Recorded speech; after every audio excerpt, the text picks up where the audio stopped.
안녕하세요. 여성의당 비정기 팟캐스트 여성의당 당헌 당규 아이콘으로 거듭나고 있는 공동대표 장지우 인사드립니다. 이 팟캐스트를 녹음하는 오늘은 6월 4일입니다. 오늘 팟캐스트 주제에 들어가기에 앞서 오전에 있었던 기자회견에 대해서 조금 이야기를 하자면요. 오전에는 국회 내 국회 소통관에서 스토킹 처벌법 제정을 촉구하는 기자회견이 있었습니다. 지난달 4일에 창원에서 고깃집을 운영하던 여성이 남성 손님에 의해 살해당한 사건이 있었습니다. 알고 보니 이 사건이 10년간의 스토킹의 연속 선상에 있었다는 사실이 밝혀졌습니다. 스토킹 범죄 처벌법이 하루라도 빨리 제정되어야 피해자의 대다수인 여성들이 더 안전하게 살아갈 수 있습니다. 이 기자회견은 주관이 여성의당과 기본소득당 용해인 의원실이었고 주체는 가칭이지만 젊은 여성 정치인 연대예요. 여성의당 이지원 대표, 경남도당 이경옥 위원장님뿐만 아니라 기본소득당의 용해인 의원과 신민주 상임대표, 그리고 녹색당의 김혜미 비례후보님께서 함께 해주신 아주 소중한 자리였습니다. 앞으로 이 연대가 바로 여성 정치 세력화를 위해 뻗어나갈 첫걸음이라고 보시면 될 것 같습니다. 그럼 다시 돌아와서 오늘 팟캐스트에서 함께 이야기할 내용은 바로 1인 여성 가구입니다.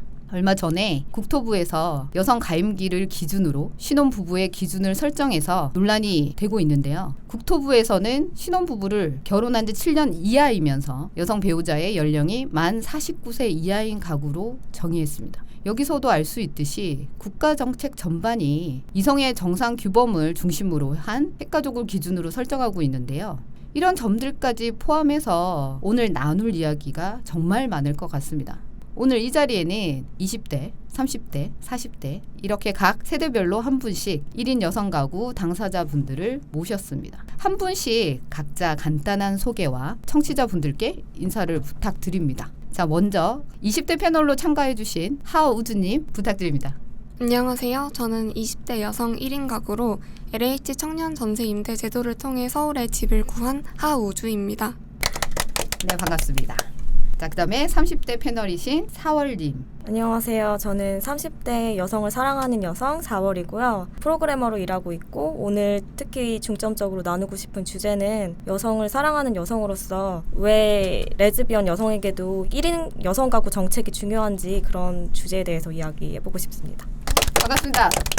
자, 그다음에 40대 패널이신 윤단우님. 네, 안녕하세요. 저는 40대 여성 1인 가구 윤단우라고 합니다.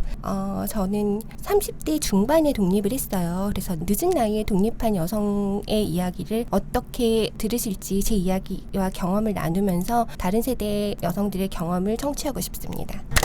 잘 오셨습니다. 오늘 말씀 많이 나눠주시고요. 앞서 얘기했지만 국가정책 기조뿐만 아니라 여전히 우리나라에서 가족 가구라고 하면 그 이성의 규범에 따른 전통적인 가족상을 가장 먼저 떠올릴 뿐만 아니라 이 이외의 그림은 전혀 인지하거나 혹은 인정조차 하지 않고 있는 게 현실이라고 봅니다. 특히 여성이 결혼을 하지 않은 상태에서 혼자 살고 있는 건 결혼을 하기 전에 유해 상태 취급을 받기 일쑤인데요. 저 같은 경우도 창당대회 때 대표자 수락연설에서 말씀드렸듯이 이 40대까지 비혼으로 산다는 것은 이 사회적으로 이 가부장제에서 이 편견과 이 차별의 시선을 견뎌야 하는 그런 일이라고 생각하고요. 이를테면 독해서 독신이다. 여자가 혼자 오래 살면 못 쓴다. 그런 얘기는 뭐 기본적으로 수도 없이 들어온 얘기라서 그래서 세 분께서는 1인 여성 가구로 지내면서 이런 주변의 시선이나 인식을 느껴보신 적이 있는지 우리 40대 윤단우님 먼저 말씀해 주시겠어요? 네, 저는 이제 40대 비혼 여성이다 보니까 제 주변에 비혼 여성을 찾아보기가 사실은 힘들어요. 그래서 네.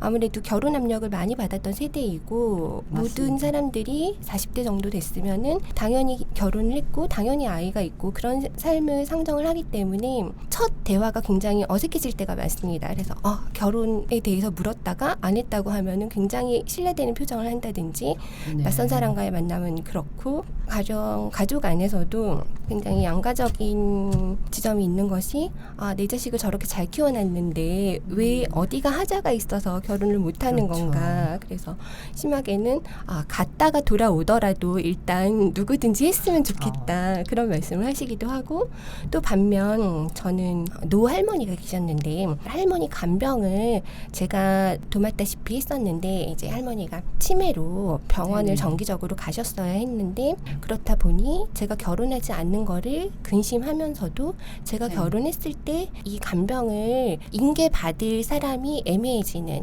사실은 결혼을 해도 걱정 안 해도 걱정 그런 가족 내 근심이 있었고요. 그 독립을 늦게 한 지점도 사실 이 가족 돌봄 안에서 제가 할머니 간병 돌봄을 책임지고 있었던 부분이 있었기 때문에 사실 빨리 독립하지 못했던 부분도 있었어요. 그래서 어쨌든 우여곡절 끝에 독립을 했더니 여기 남자만 있으면 되겠네.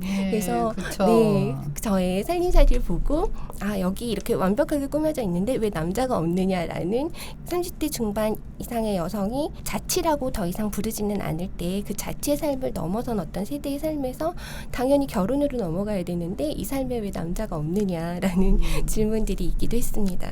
네. 이 40대 정도 되면 항상 겪게 되는 것이 그러니까 말씀하신 대로 첫 번째는 돌봄 노동에 관한 것 같아요. 그러니까 간병이든 이 가족의 그런 질병이 발생했을 때 늘 애가 없고 너는 애가 없지 않느냐 너는 무슨 책임질 게 있느냐 그러니까 너가 해야 된다라는 그런 책임성을 계속 비혼들에게 부여하는 이런 상황인 것이고 또한 이제 두 번째는 이 여성만으로 구성된 가족에서 외부의 그 사람들의 시선이 항상 남자 가족이 반드시 있어야 하는 것처럼 가장이 있어야 하는 것처럼 늘 사람들이 또 말을 한단 말이죠. 연애 기간이 굉장히 길었는데 그 내내 이렇게 연애를 오래 하는데 왜 결혼을 하지 않아? 그래서 제가 지금은 아이에 대한 생각이 완전히 없어졌는데 그래도 여성이 어느 지점에는 계속 그래도 결혼은 아니어도 출산을 해야 되지 않나 그거를 고민하는 시점들이 있는데 그거를 아직 고민하고 있을 때는 주변에서 정말 결혼 얘기를 너무 많이 했어요. 그러니까 아이를 위해서라도 너의 신념이 그렇더라도 아이를 위해서라도 아이에겐 정상가족이 필요하다. 그리고 지금 연애를 하지 않는 상태도 아니고 연애를 하는 상태라면 더더욱 결혼이 필요하지 않느냐. 그래서 어떤 얘기까지 하냐면 그러면은 임신을 하면 결혼을 할 거니? 그런데 이 여성의 비혼 인생이 굉장히 존중받지 못하는 그러니까 여성의 인생은 어느 시점이건 어느 나이 되건 어떤 형태건 존중받지 못하지만 비혼 여성의 삶은 누구나 조언을 해줄 자격이 있고 누구나 입을 댈 수 있고 네 그래서 그게 저보다 어린 후배가 결혼을 하면은 갑자기 결혼 생활에 대해서 조언을 해주고 이런 식의 예전에 머리를 올리지 못하면은 어른 대접을 못 받았다고 하는 항상 그 문화가 미성숙한 아직 존재로 남아있는 끊임없이 비혼인 이유, 결혼을 못하는 이유를 늘 캐내려고 하는 이유가 있는 하자를 캐내려고 하는 이런 가부장제 속에 이성의 규범 이런 것을 우리가 겪고 있는 게 아닌가. 그리고 또 한 가지는요. 여성의당에 사실 40대 당원 모임이 있기는 하나 그것이 그렇게 활발하게 진행이 되지 못하는 것도 윤단우님이 언급하셨듯이 40대에 계시는 분들은 이전에 이제 결혼에 내몰리는 상태가 너무나 많았고 하다 보니까 여성의당 당원 분들도 기혼이시거나 아이가 있거나 이렇다 보니까 당원 모임을 활발하게 하시기가 좀 힘드신 게 아닌가라고 또 추측을 해봅니다. 자, 40대 윤단우님이 말씀하신 이 비혼의 돌봄 노동이라든지 가족에 관한 부분에서 가족을 떠올릴 때 1인을 기본으로 하지 않는 것도 그렇지만 거기에 하나 더해서 이 모든 것을 철저하게 그런 이성의 규범을 중심으로 하고 있다는 것. 그래서 여기에 대해서는 사월님께서 나눠주실 이야기가 있을 것 같은데. 네. 제가 생각했을 때 레즈비언 1인 가구도 겪는 어려움이 1인 비혼 여성이 겪는 어려움하고 크게 다르지 않다고 생각을 해요. 보통 레즈비언 얘기를 하면 동성혼 제도에 대해서 많은 말씀이 오가는데 네, 원하시죠.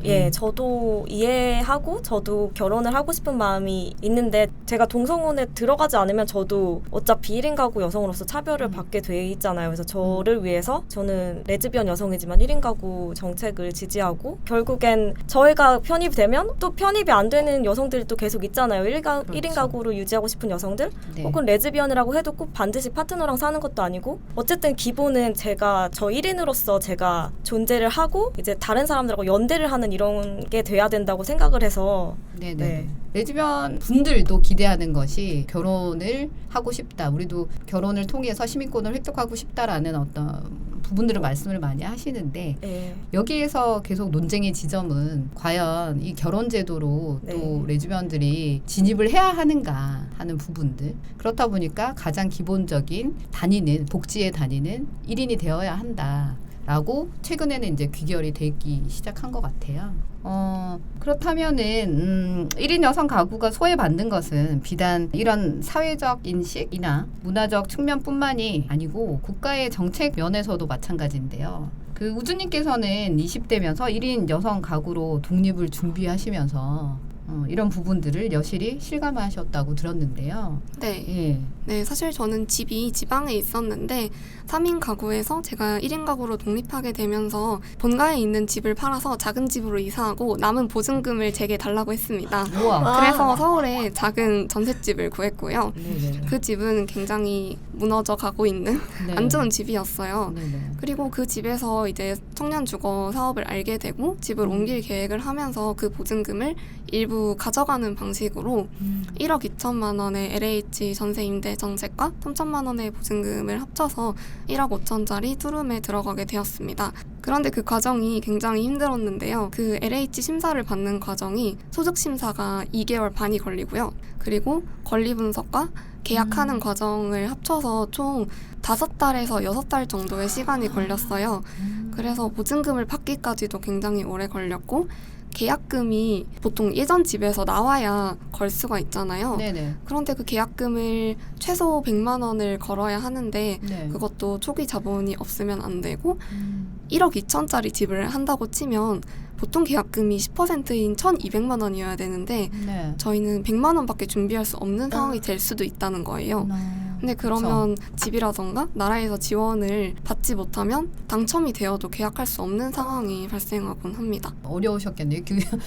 뭐 한두 달도 아니고 거의 한 5, 6개월 정도를 준비를 하셔가지고 나왔는데 근데 그런 경우라고 하더라도 사실 당첨이 될지 안 될지도 모르는 거죠. 네, 소득심사 2달 반 정도는 아무것도 모르는 상태로 있어야 돼요. 이렇게 청년이 뭐 LH나 혹은 국가 정책에 의한 주거를 구할 때 어려운 점이나 혹은 이제 구체적인 사실들을 말씀을 해주셨고요. 저도 주변에서 청년이신 그 20대 당원분이 말씀하셨는데 청년 주택이라고 해도 실질적으로 3평 정도 된다고 하더라고요.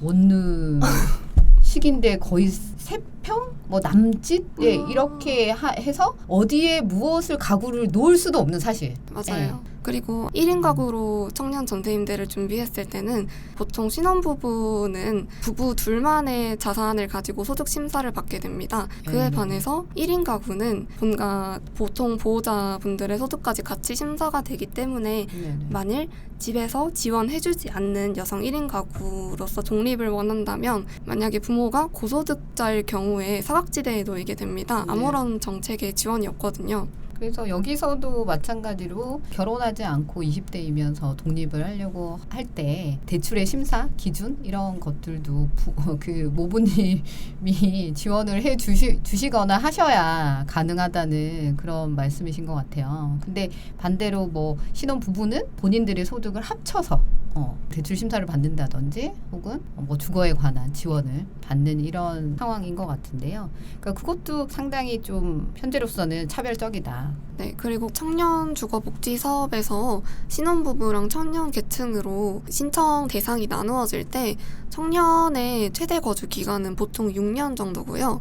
신혼부부 같은 경우에는 7년으로 시작하는 경우도 있고 최대 20년까지 지원을 해주는 제도도 있습니다. 그래서 정책에서 청년 1인 가구를 이제 신혼부부의 이전 단계로 생각하고 정책을 꾸렸다는 소리고 1인 그렇죠. 가구가 오래 지속성을 가지기 어려워지는 것 같습니다. 네네. 기간도 상당히 차이가 나네요. 네, 제도 사업에서 최대로 지원하는 기간 자체가 거의 2배 이상이 차이 나다 보니까 네. 혜택을 받을 수 있는 기간이 굉장히 짧고 짧네요. 혜택이 끝나가면 아마 그 제도권으로 편입하고 싶은 욕구가 들게끔 만드는 것 같아요. 아, 그래서 결혼으로 진입을 한데 결혼 제도로 진입을 하거나 이렇게 될 수도 있는. 네, 그죠? 그러면 새로운 지원을 받을 수 있으니까요. 그렇죠. 저도 정말 깜짝 놀랐습니다. 그래서 오늘 또 이제 우주님의 얘기를 들으니 더 현실로 다가오고요. 그 사월님은 그 레즈비언이시고 이성애 중심적이고 가부장 중심적인 가족 구성에 관한해서 굉장히 좀 배제당하는, 그죠? 네. 배제를 느끼는 예. 예, 일들이 종종 많았으리라 생각합니다. 예, 그 부분에서 뭐 1인 가구나 혹은 집을 구하는 문제나 이런 부분들의 어려움은 없으셨는지. 예, 그 전에는 이제 그냥 1인 가구로서 저는 이제 독립을 해서 산 거는 6년 정도 됐는데 이제 30대가 되다 보니까 네. 저도 이제 좀 집을 원룸에서만 계속 살 수 없으니까 좀 넓히고도 싶고 네네. 같이 살고 싶은 친구들도 생기기도 네. 하고 근데 이럴 때 집을 알아보게 되면 저희가 부부로 인정받을 수 있는 것도 아니고 그쵸. 저희가 부부인 것도 아니고 그런 그쵸. 꼭 그런 관계를 원하지 않을 수도 있잖아요. 네. 근데 그럴 경우에 저희가 이 집이 신혼부부 대상 집들은 좀 비싸잖아요. 그리고 청약도 저희가 1인 가구로서 넣으면은 밀리고 그쵸. 하다 보니까 네. 저희는 프리미엄을 내고 구입해야 되고 네, 안 1순위도 그래도 아니고 비싼데, 2순위도 아니고 네네. 한 4순위 정도 될까요? 그렇죠. 안 그래도 그냥 사도 비싼데 거기다 프리미엄까지 붙여야 되고 혼자 또 다 구해야 되니까 굉장히 힘들더라고요. 네네. 그래서 계속 1인 가구 정책을 지지하고 있고 여성 이렇게 살려다 보니까 임금적인 면에서도 여성이란 이유로 차별받는데 그렇죠. 또 여성이랑 같이 살려다 보니까 둘 다 이게 더블 차별을 받다 보니까 그렇죠. 돈이 많이 없어서 이제 집을 구하고 같이 살아가는 데 문제가 많아요. 네. 주변에 저도 그렇고 친구들도 그렇고 통계는 잘 모르겠는데 실제로 그런 농담이 있다는 얘기는 많이 들었어요. 게이 커플은 집이 두 채고 네 그런 이성의 커플은 집이 한 채고 이제 네, 레즈 커플은 그거는- 집이 없는. 집이 없이 사랑만 월세. 있는. 예, 네. 월세로 살게 되는 네. 예, 그런 것들을 현재 겪고 있고요. 네. 예. 그렇다 보니까 실제로 경제적 약자, 취약한 예, 네. 약자가 1인 여성 가구이고 국가가 정책적으로 이 1인 가구를 지원을 해야 한다라는 거죠. 왜냐하면 이전부터 한 5, 6년, 10년 이내에서부터 1인 가구가 늘어나기 시작했고요. 그리고 현재부터 미래적으로 봤을 때도 아마 비용 가구나 1인 가구가 다양한 연령층에 분포가 되지 않을까, 증가할 거라고 생각하고 있거든요. 그렇게 예측이 되고요. 자, 그래서 지금까지 정상 가족을 디폴트로 한 이 한국의 사회적이고 문화적인 시선과 정책들의 현 주소에 대해서 우리가 얘기를 나눠봤고요. 다음으로는 1인 여성 가구가 겪는 어려움은 이 사회적 시선이나 국가의 정책뿐만이 아니라 안전 문제를 절대 빼놓을 수가 없습니다. 저도 고층 아파트나 이렇게 살 때 진짜 두려워했던 게 뭐냐면 엘리베이터를 타는 거였어요. 엘리베이터를 타고 층에 문이 열리거나 이렇게 할 때 남성이 타거나 아니면 이미 남성이 타고 있거나 이럴 때 정말 망설이기도 했고 그래서 아파트 살기 싫어했거든요. 저는. 예. 그러니까 제가 아는 친구들은 아파트가 좋고 뭐 따뜻한 물 잘 나오고 뭐 보일러 잘 돼서 좋다고는 했지만 저는 그것보다는 차라리 주택이나 그냥 엘리베이터를 타지 않는 예. 아주 저층에 사는 것을 원했거든요. 자, 그래서 오늘 함께 해주시는 이 1인 여성 가구 당사자분들께서도 관련해서 하실 말씀이 아주 많을 것 같습니다.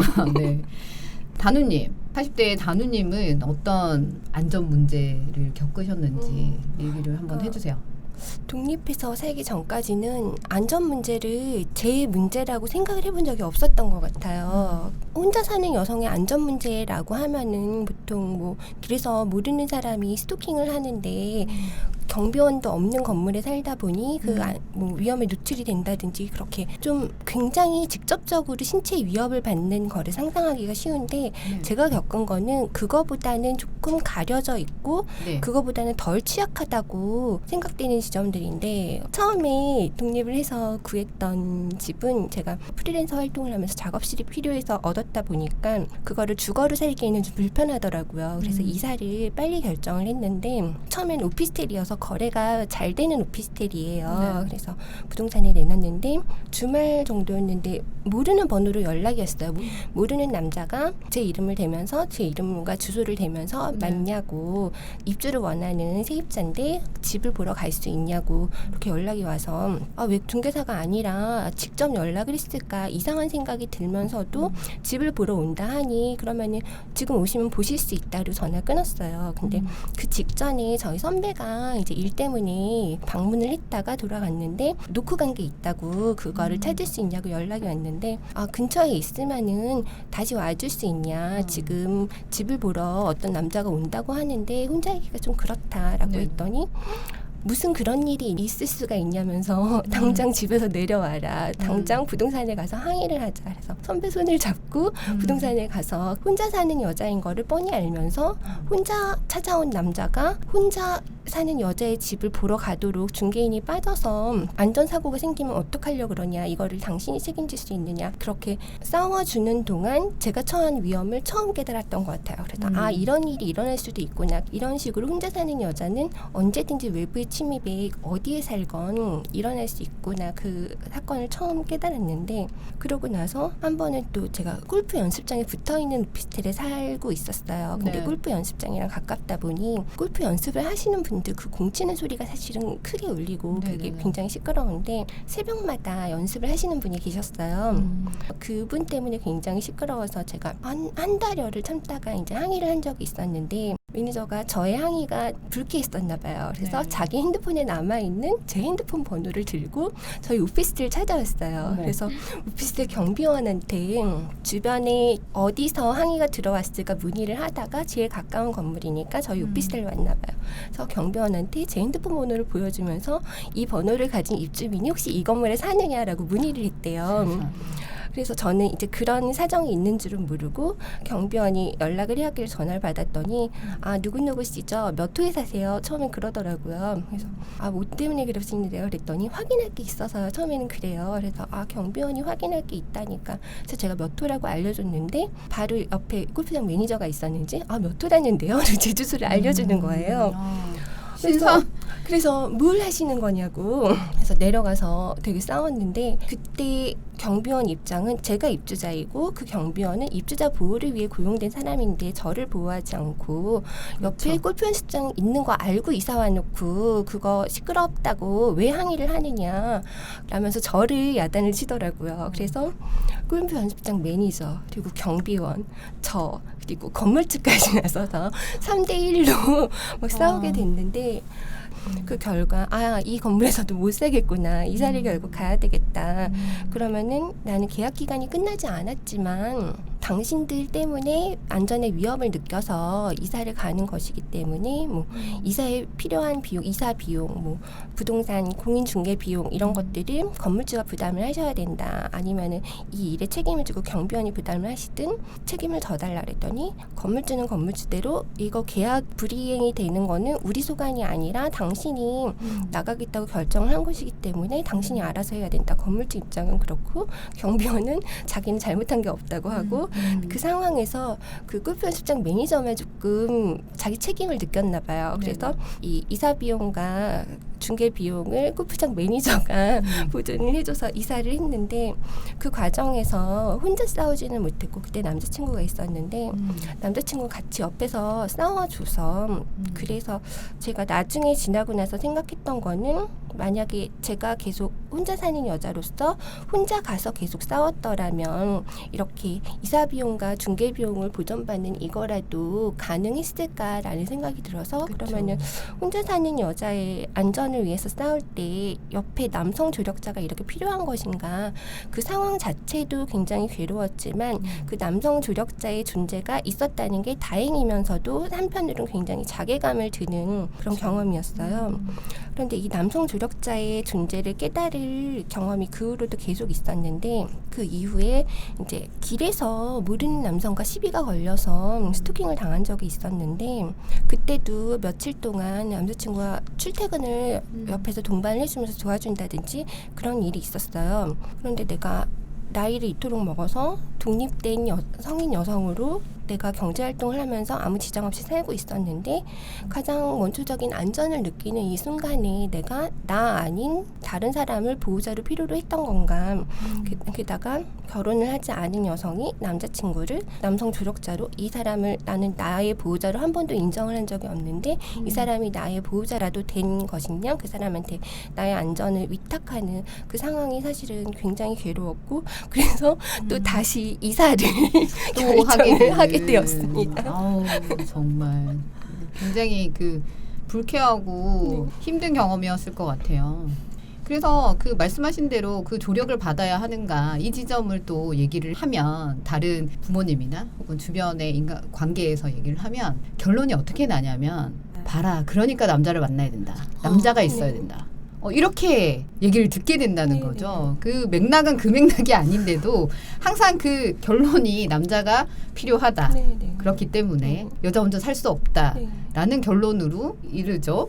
네, 그 이야기를 하고 이제 주변에서 제일 많이 들었던 얘기가 이제 그러니까 왜 굳이 남자친구 있으면서 결혼을 안 하고 뻗대고 있었냐. 그렇죠. 이번 기회에 결혼을 해라. 네. 결혼 압박으로 돌아오더라고요. 네. 안전이라는 문제의 본질이 아니라 결국은 결혼이나 남자친구의 조력에 대해서 감사한 마음을 가져야 된다는 등 그런 말들을 많이 하죠. 그리고 가장 비극적인 것은 최근에 보면 우리가 뭐 코로나 시국이기도 하고 그 코로나 시국이다 보니까 더 배달을 많이 시켜 먹잖아요. 그러면은 1인 가구에서 혹은 뭐 친구나 주변에 이제 분들이 1인 가구일 때 항상 말씀하시는 것들이 있어요. 남자 구두 갖다 놔라. 그것이 정말 상징적으로 이 1인 여성 가구에게는 비극적인 일이거든요. 근데 사람들은 그런 식으로 이제 받아들인다는 거예요. 그래서 40대 이제 단우님이 이렇게 겪으신 안전 문제였고요. 그러면은 20대이신 우주님은 어떤 안전 문제에 부딪히셨는지 혹은 그렇게 어떤 경험이 있으셨는지. 네, 모든 여성들이 디지털 성범죄의 위협에서 자유롭지 않잖아요. 네. 그리고 남성들이 항상 여성의 가장 깊은 사생활까지 지배하고 착취하려는 욕구가 있다 보니까 여성이 집 안에 있는 화장실에서조차 안전하지 못한 상황이 발생하게 되는 것 같아요. 일단 원룸 같은 데나 아니면 빌라라도 복도에 어떤 물건이 있으면 이것이 불법 촬영 카메라인지 아닌지 확인을 해보게 되고 어느 집에서 내놓은 물건인지도 보게 되고 그리고 창문 밖에 뭐가 달려있는지 옥상 난간에는 뭐가 달려있는지 집 안 화장실에서 그리고 만약에 화장실 창문이 밖으로 난 경우라면 그곳에서 불법 촬영 범죄가 벌어지는 일을 굉장히 많이 봤어요. 저는 다행히도 화장실이 집 안쪽에 있어서 괜찮았는데 창문이 굉장히 오픈된 거였단 말이죠. 네네. 방범창이 없는 경우에는 사람이 들어올 것까지 경계를 해야 됐었어요. 그리고 아까 단우님께서 남성 조력자의 도움을 많이 받으셨다고 했는데 20대면 친밀한 남성들이 굉장히 주위에 많습니다. 근데 오히려 그들로부터 주거에서의 위협을 더 크게 느낄 수도 있다는 게 제 의견인데요. 네. 예를 들어서 같이 그냥 집에서 술을 한 잔 먹다가 성범죄가 발생할 수도 있고 굳이 그게 아니더라도 다양한 범죄가 발생할 수 있는데 그것을 집 안에서는 차단할 수가 없어요. 그렇죠. 맞아요. 네, 그리고 거기서 얕고 깊게 이루어지는 폭력들에 대해서 오히려 내면화하게 되고 스톡홀름 증후군을 발생시키기도 하죠. 그렇죠. 그렇게 하면서 마치 본인 탓인 것 같이 내가 그렇게 집에서 불러서 뭐 같이 마신 것이 잘못이냐 되는 부분도 있죠. 네, 그래서 2차 가해를 당해도 네. 아무런 말도 못하고 범죄 피해자로만 계속 남아있고 또 그것을 다른 남성 조력자에게 의존해서 해결을 보려고 하는 사례도 있었습니다. 네, 그러다가 결국 또 이사를 가게 되네. 그 동네에 살 수 없게 되네. 끊임없이 이사를 다녀야 되네. 이런 사태가 벌어지는 거죠. 사울님 같은 경우에는 혼자 사시면서 1인 여성 가구로서 또 느꼈던 안전 문제 경험 뭐 네. 이런 게 있으신지. 원래 그냥 여성이 아니어도 누구라도 혼자 살게 되면 건강에 위협이 된다던가 그런 상황이 발생했을 때 걱정을 하는 게 다들 있지 않나요? 저도 네. 되게 저는 죽음에 대해서 그냥 저의 삶의 일부분으로서 되게 생각을 자주 하거든요. 근데 그런 걸 생각했을 때 내 유산이 어디로 갈 것인가라든지 저는 또 레즈비언으로서 또 둘이 살 수도 있잖아요. 그런데 네. 그렇게 되면 그게 어느 정도 일정 부분이 해소된다고 하여도 네. 제도적인 부분이 굉장히 미진하다 보니까 그쵸. 제가 최근에 들었던 충격적인 뉴스가 있는데 음. 어떤 부산에 살았던 한 레즈비언 커플에게 일어난 일인데요. 네. 이 두 분이 40년 동안 같이 동거를 하셨어요. 네네. 근데 이제 한 분이 경제 활동을 하신 것 같아요. 근데 그 경제 활동을 하신 분이 암이 갑자기 걸려서 돌아가신 거예요. 네네. 그래서 이제 생활을 맡으셨던 분은 생활비가 필요하니까 돈을 이제 찾으려고 한 건데 경제 활동을 하던 분의 남자 가족들이 그거를 막은 거예요. 그래서 이분은 생활이 안 되시니까 그걸 비관해서 자살을 하시면서 이제 자기의 장기를 이분에게 기증을 한다고 하고 돌아가신 건데 근데 알고 보니까 이미 사망한. 예 그걸 또 몰랐던 거예요. 그 남자 알려주지도 가족들이 예 아예 집을 들어가려고 하니까 주거 침입죄로 신고를 해버려서 절도죄 막 이런 걸로 신고를 해버려서 근데 그거를 40년 동안 살았는데 이거를 그냥 남자 혈육이 한 번도 40년 동안 연락도 없었던 사람이 갑자기 나타나서 이렇게 여자의 처리를 해버리고. 재산을 권리를 행사하고 네, 권리를 행사할 수 있다는 게 너무 충격적이었고 저도 레즈비언 여성으로서 제가 나중에 사후에 제 유산이 제가 연락도 안 하던 남자 혈육한테 간다고 생각을 하면 너무 무섭더라고요. 네. 혼자 사는 여성들을 가만히 두질 않으니까 제발 좀 혼자 사는 여성이랑 여성들끼리 살고 싶은 여성들끼리 이렇게 살게만 냅둬줘도 이게 그 2013년도에 알려진 이 사건인데요. 아, 부산에서 네네네. 예, 그 말씀하신 네. 그 사건이 근데 이제 비단 이것이 2013년도에 있었던 일이냐 그게 아니라 이전부터 이런 일들은 사실은 종종 있어 왔는데 가시화되기도 힘들고 이 부분이 상수법이나 네. 이런 것들도 그 이성의 가족 중심의 혈연 가족 중심의 정책이다 보니 법이다 보니 이런 방식으로 진행이 됐던 것 같고요.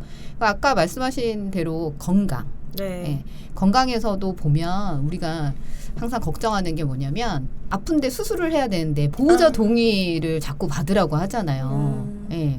나는 아직 의사소통이 가능하고 의사의 그런 말들을 그 소통 가능한데도 불구하고 보호자 없이 수술이 되지 않는 수술 동의를 받아야 되는 그러면은 이제 갑자기 인연을 끊었던 인연을 끊었거나 분리되었던 가족을 소환해야 된다던가 연락을 해야 된다던가 심지어 나에게 폭력을 그쵸. 행사했던 네. 남자 가족이라던가 그렇죠.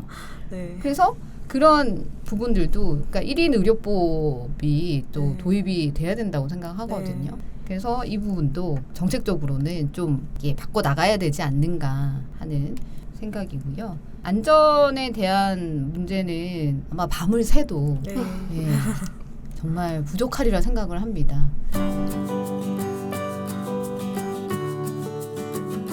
자, 이번에는 그러면 그 1인 여성 가구를 위한 필요한 정책들 우리가 이제 문제에 대해서 얘기를 했고 안전에 대한 경험에 대해서도 공유를 했는데 그렇다면 이제 1인 여성 가구를 위해서 어떤 정책들이 필요한지 현실적으로 어느 부분을 개선을 해야 되는지 얘기를 한번 나눠볼게요. 여성의 당에서도 이제 해결 방안이나 실질적인 정책안에 대해서 고심하고 있는데요. 지금 현재 여성의 당 10대 정책 중에서 관련 내용이 뭐가 있냐면 이 두 번째 정책이 있습니다. 개별 시민의 권리를 최우선에 두는 성평등한 복지국가를 실현하겠습니다라는 정책이 있는데 구체적인 정책에는 여성 1인 가구의 주거 안전 및 안전 보장을 통한 삶의 질을 개선하겠다. 그다음에 두 번째는 취약 여성 1인 가구, 그러니까 고령 여성 1인 가구를 지원하겠다. 그다음에 핵가족 중심에서 1인 가구, 개별 시민 중심으로 주거 및 복지 정책의 패러다임을 전환하고 1인 가구에 대한 불이익을 시정하겠다. 그리고 하나 더해서 8번째 정책이 있는데요. 여성에게 경제권을 돌려드리겠습니다. 그러니까 1인 여성 가구 또는 여성 가장 가구. 그러니까 실제로 자녀가 있다 하더라도 본인이 혼자서 책임을 지는 이 여성 가장 가구가 있는데요. 그 가구에 대한 경제적 복지제도, 뭐 주택 보조금이라든지 생활 보조금이라든지 독립 보조금 등의 실질적인 지원을 정책으로 삼고 있습니다. 그러니까 비단 이 우리가 1인 가구에서 보면 특히 좀 고령이신 여성 가구, 1인 가구가 있거든요. 근데 여성 가구가 아니라 남성 1인 가구 같은 경우에는 뭐 지자체에서 반찬도 해다 주고 뭐 이런 얘기도 들렸었는데요. 혹시 혼자 사시는 어머니가 계세요? 이모? 이모도 네, 저희 어머니께서 네네. 남동생 군대 보내고 지금 혼자 거주하고 계시고요. 네네. 저희 외할머니께서도 평생 결혼하지 않고 혼자 사셨습니다. 아, 네네. 저 같은 경우에도 저희 어머니께서 이혼을 제가 초등학교 들어가기 전에 하시고 저를 혼자 키우셨는데 그때 당시에 제 친아버지께서 양육비를 지원을 원래 해줘야 되는 건데 전혀 안 해주셨고 그 부분에 대해서 어떻게 법적으로 청구를 해도 청구는 할 수 있지만 마찬가지로 아버지께서 거부를 하면 아무런 뭐 페널티 없이 그냥 그렇게 거부를 할 수 있는 거라서 받은 게 없이 저를 키우셨어요. 네네. 지금도 계속 혼자 살고 계시고 물론 저희 어머니께서는 그 직업이 계속 그때부터 있으셔가지고 저를 낳으시고도 일을 그만두지 않으시고 계속 일을 하셔서 살고는 있지만 정책들이 여성의당에서 진행하는 걸로 알고 있어요. 저는 계속 네. 봤거든요. 그 양육비 배드파더스 양해연. 네네네. 예. 네, 그거 생각이 났어요. 네. 그리고 여성이 평균적으로 더 오래 살잖아요, 남성보다. 네네네. 근데 이제 연금 같은 경우에 여성이 일을 안 하는 경우에 남자가 먼저 사망을 하면 남은 여성은 같이 경제 활동을 하던 파트너였는데 그 돈을 전부 못 받게 되잖아요. 네. 수명은 더 긴데. 그런 점에 있어서 이렇게 고령 여성분들을 생각해서 1인 가구 지원해주는 부분이 되게 중요한 네. 것 같아요. 네. 네. 말씀하신 대로 그 남 배우자가 사망을 했을 경우에 남은 그 네. 여성 배우자 분이 연금을 받을 수 없는 100% 못 받는 걸로 예. 알고 있어요. 네. 그런 부분도 마찬가지로 이것도 가부장제의 한 가지라고 생각을 해요. 여성이 남성에게 의존돼 있고 네. 제도마저도 그러하게 돼 있는 형식.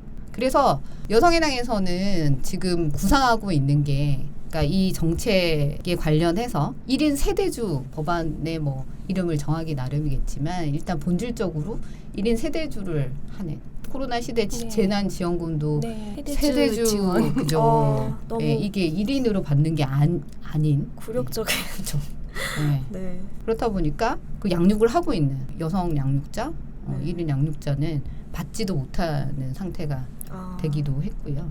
자, 그래서 이런 정책들이 많이 제정이 돼야 되는데 그러면 40대 단우님 같은 경우에는 어떤 정책이 좀 현실성이 있을까요? 저는 이번에 이 팟캐스트 녹음 준비를 하면서 사전 인터뷰 이 질문 같은 거를 보면서 네네.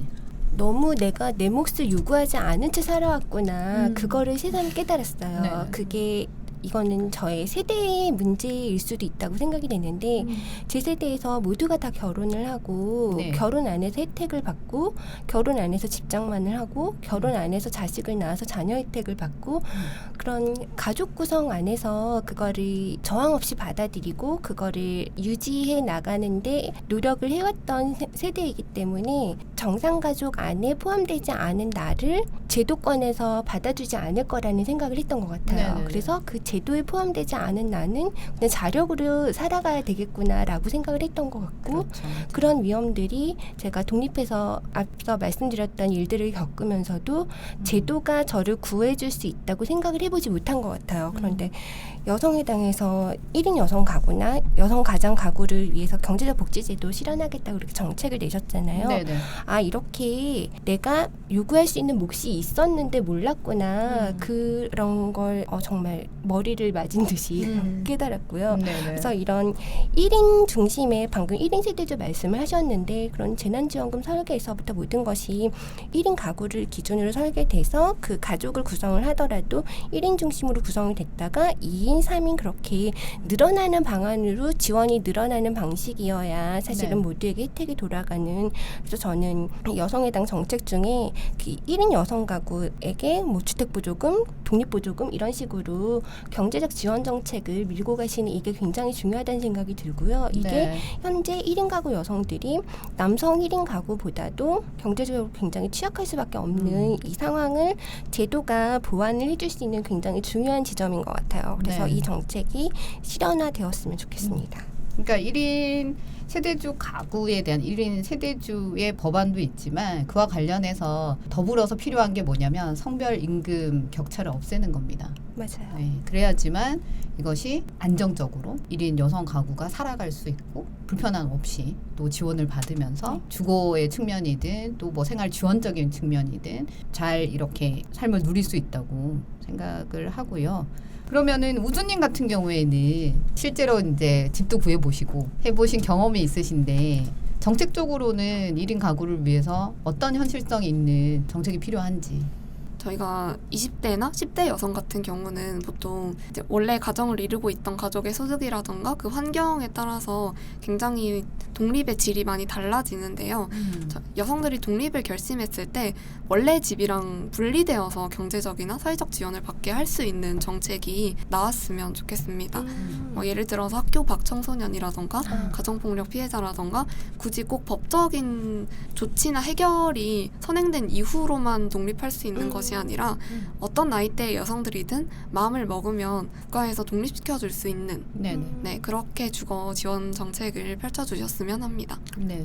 지금까지 여성들이 생각해 볼 때 이 자립이나 독립은 항상 늘 자력적으로 해야 된다라고 맞아요. 수능해온 편이라고 생각하거든요. 이것을 국가에게 요구하고 정책으로 만들어야 된다는 생각이 최근에서야 여성의 당이 하기 시작한 것 같습니다. 이 청년에 관한 지금 말씀하신 우주님 말씀하신 부분도 분명히 이루어져야 된다고 생각을 하고요. 사울님은 더 보태서 덧붙여서 정책에 대해서 말씀하실 게 있으실까요? 저는 추가적으로 얘기를 하면 되게 중요한 게 개별 시민을 중심으로 주거 및 복지 정책의 패러다임을 전환하고 1인 가구에 대한 불이익 시정 이 부분이 되게 중요한 것 같아요. 네. 그러니까 가족이 몇 명이든 다들 성인이잖아요. 그래서 나중에 연금 같은 것도 그렇고 그냥 1인으로서 내가 성인이면 이제 다들 이제 개별 시민으로서 이제 살아가야 되는 세상이 된 것 같아요. 네. 그래서 그 부분이 중요한 것 같습니다. 네, 그것이야말로 이제 네. 대세 아니겠습니까? 네. 그죠. 그게 국가가 이 대세를 알고서 정책을 만들고 네. 또 이게 정책이 이렇게 바뀌기 시작하면 저 같은 경우에는 집을 알아볼 때 파트너나 친구들하고 같이 살고 싶거든요. 네네. 레즈비언 친구들하고. 근데 알아보면 다 너무 이성의 가족 중심으로만 구조 같은 것도 그렇고 예를 들어서 막 안방 이런 거 부부 뭐 드레스룸 이런 거가 있는 집에 저희가 들어가서 어떻게 살아요. 저희는 이제 평등하게 한 방식 이렇게 하고 공동주거를 하고 싶은 건데 구하려고 보면은 다 부부 중심으로 돼 있어서 방을 이거 어떻게 나눠야 되지? 물론 구매도 어떻게 해야 되지? 막 이런 것도 고민되지만 그런 전체적인 부분에서 봤을 때 그래서 제일 중요한 건 이제 우리가 다 개별적인 시민으로서 네, 성인이 됐으면 이제 살아가야 된다는 그런 생각이 기본적으로 필요한 것 같아요. 네. 사울님이 되게 건설 기업들한테 좋은 아이디어를 주신 것 같아요. 네, 좀 왜냐하면 그런 저희 돈 모으고 있으니까. 네. 왜냐하면 분명히 여성 공동체에 대한 기대 혹은 그런 것을 좀 실행하고 싶다라는 분들이 점점 증가하고 있는 추세고 공동체에 대해서 이제 또 말씀을 해서 제가 관련해서 생각난 게 있는데 실질적으로는 독일에서 여성 공동체 백인엔이라고 베를린에 있대요. 백인엔 호프라고 네네. 거기에 지금 현재 50여 명이 막 거주하면서 이제 살롱도 열고 토론도 하고 그다음에 공동 정원에서 막 담소도 나누고 근데 이제 자기 집에서 사생활을 가지면서 네. 이제 문을 열고 나가면 이제 공동체적인 생활을 할 수 있도록 하는 공동체가 현재 있답니다. 네, 가보진 아직 못했지만 어쨌든 그래서 한국에도 점점 현실적으로 실현 가능하게 되지 않을까. 사울님이 정말 좋은 아이디어를 주셨네요. 제가 30대잖아요. 네. 그러니까 꼭 그렇게 저 되게 많은 나이는 아니잖아요. 근데 실제로 저도 생각하고 있고 제 주변에 뭐 20대 후반이나 30대 초반 친구들이 굉장히 그런 생각을 많이 하거든요. 백인은 호프도 저희도 기사 봤는데 그거 보고 우리도 이거 하자 해서 주택 조합 스터디도 하고 있고 네네네. 진짜 그냥 우리 동시대 지금 페미니즘 하는 여성들의 이야기거든요. 네. 20대, 30대, 20대부터 10대부터 사실 태어났을 때부터 준비해야 되잖아요, 사실. 독립을. 네. 그래서 막 이렇게 뭐 백인은 호프 기사 보면은 사실 조금 나이 든 여성분들이 이렇게 계셔가지고 저는 되게 노후의 얘기인가 했는데 사실 알고 보니까 백인은 호프도 연령대가 30대부터 시작하더라고요. 네. 그래서 진짜 그냥 지금 우리의 얘기라서 지금 빨리 정책이 바뀌어야 될 것 같아요. 왜냐면 우리 지금 원하고 있는데 지금 젊은 사람들이 지금 살아가야 되는데 바로 필요한 정책이라서 네.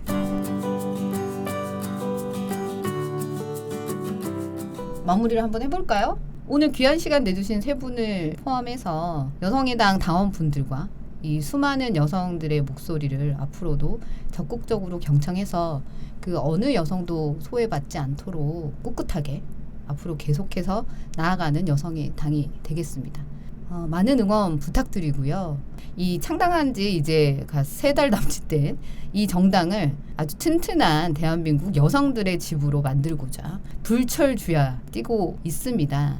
여기에서 당원분들이 해주실 역할은 당비를 내는 것입니다.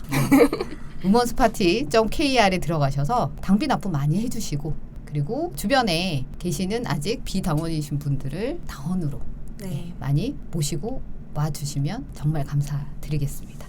자, 그래서 오늘 나와주신 분들, 청취자분들께 한 말씀씩 부탁드리겠습니다. 누가 먼저 하실까요?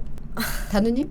저는 오늘 다른 세대 여성들과 그리고 장주 대표님과 말씀을 나누면서 굉장히 상상력 부족한 채 오히려 상상력을 펼칠 수 있는 가능성을 닫아두고 살았구나 그런 거를 새삼 또 한 번 깨달았고요. 제가 계속 비혼 여성으로 1인 주거를 계속 하고 싶다라고 생각을 했던 거는 사실 주변에 같이 살 수 있을 만한 여성들이 없기 때문에 그래서 제 세대에 특히 이 세대의 여성들이 굉장히 로맨스 이데올로기를 강력하게 주입을 받은 세대였고 그렇기 때문에 여성 동지의 존재를 상정하지 못하고 여성 동지 옆에 잠깐 머물렀다가 다시 남성 파트너를 찾아서 떠나는 그렇다 보니 여성 간의 연대를 상상하지 못한 채 40대를 맞이하게 된 것 같아요. 그래서 제가 계속 비혼으로 1인 주거를 고집을 했던 것도 사실 여성과 같이 산다든지 그런 여성 간 연대를 상상하지 못한 채 그러면은 혼자 살아갈 수밖에 없겠구나, 자력으로 나를 세울 수밖에 없겠구나 그 생각을 하다 보니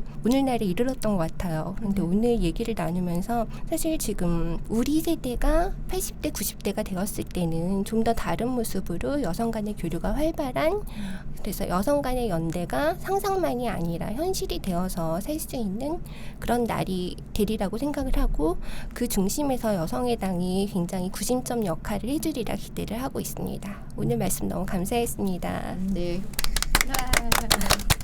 네, 사월님. 네네. 네. 저는 오늘 1인 가구 여성 정책에 대해서 이야기를 한다고 생각하고 나왔는데 사실 이렇게 얘기를 하고 마무리를 하려고 보니까 단지 1인 가구 여성만을 위한 얘기가 아니라 그냥 우리 여성 개인 가족을 어떤 가족을 이루었던 간에 모두의 이야기인 것 같아요. 모두가 결국은 다 개개인인 거고 1인 세대주가 되어야 되고 그렇다 보니까 모든 여성들의 얘기를 한 것 같아요. 그래서 방송 들으시는 여성분들이 나는 1인 가구 아닌데 이렇게 생각하지 마시고 저희 정책에 귀 기울여 주시고 저희 가입도 해주시고 그 상상력 얘기도 해주셨는데 저는 레즈비언 여성으로서 좀 그런 모습들을 우리가 앞으로 어떻게 여성 간의 연대를 다양한 관계를 보여주고 이런 부분에 좀 집중해서 많이 활동도 하고 싶고 그런데 좀 여성의당 내에서도 그런 모임이 많은 걸로 알고 있고 찾아보면 그런 모임들이 많은 걸로 알고 있거든요. 네. 그래서 좀 많이 관심 가져주시고 참여도 해주셨으면 좋겠어요.